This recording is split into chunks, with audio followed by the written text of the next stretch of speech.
Thank you, Coach Stitz, for agreeing to do this for the newspaper. No problem at all, Charlie. Now, you graduated here from Curley. What made you want to come back and help coach this soccer team?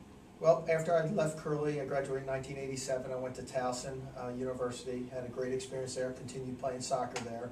And I was fortunate enough after Towson to go on and play 8 years of professional indoor soccer in Baltimore. Obviously, soccer has always been a passion of mine. A situation arose where Pep Perella, who was the coach for, I believe, 15 or 16 years, had moved on, and the opening was available. At the time, Father Michael Martin was the principal, so I had spoke with him. There was an opening teaching, and I actually came back to school to teach and coach the varsity soccer team. Now, you have tons of underclassmen on your varsity soccer team. How do you think that they will help this team in the future? And do you think that it will lead you to any MIA championships? Well, I mean, obviously a championship is the light at the end of the tunnel. I certainly,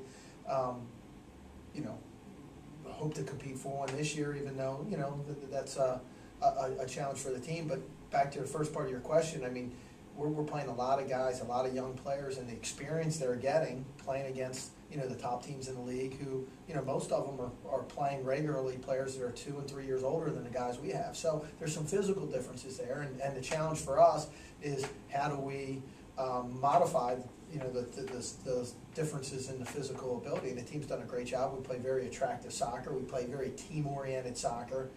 We don't really rely on 1 or 2 key guys right now. We're doing it kind of by committee.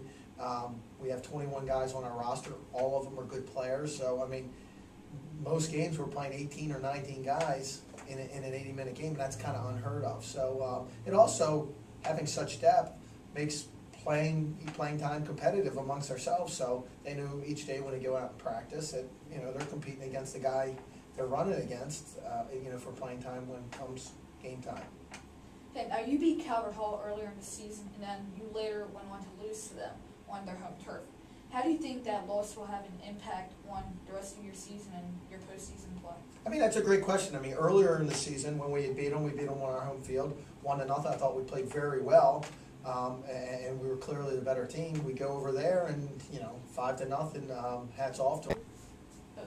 Now, you being an alumni of this school, how does it feel to come back and get a victory on homecoming, beating John Carroll in overtime? You know what? Homecoming's special every year, regardless of where the team is in the standings and things like that. This particular homecoming, we were playing against John Carroll, and it was a big game for us to make the playoffs and make that push. So to get a win, to do it in front of so many alums, and it's a special feeling every year. The support that we got from the student body, we had it there for Calvert Hall, we had it there for McDonough. That really gives the kids on our team a push, and we're certainly appreciative of that. But to do it and to be able to enjoy the day with a big soccer win, go down and watch the football team do well, and then have the reception afterwards up in the SDR and talks, the talk amongst the alums. There's a sense of alumni pride when the athletic teams do well. All right, thank you very much for your time, and good luck in the playoffs. Thank you, Charlie. Nice speaking with you.